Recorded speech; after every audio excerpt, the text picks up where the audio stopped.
Iarna a venit cu fulgii ei zglobi. Se aud din stradă glasuri de copii. O cutie goală de pantofi poate fi în seara de ajun prilej de bucurii. E minunat, cadoul din cutia de pantofi împachetat. E minunat, cutia de pantofi într-un cadou s-a transformat.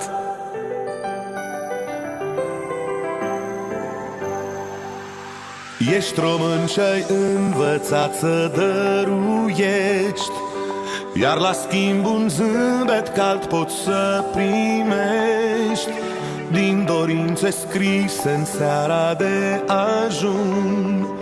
Poți schimba o lume în ziua de Crăciun. E minunat, cadoul din cutia de pantofi împachetat.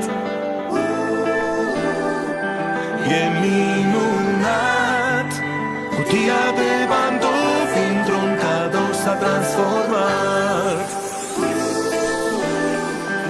E minunat, cadoul din cutia de pantofi împachetat.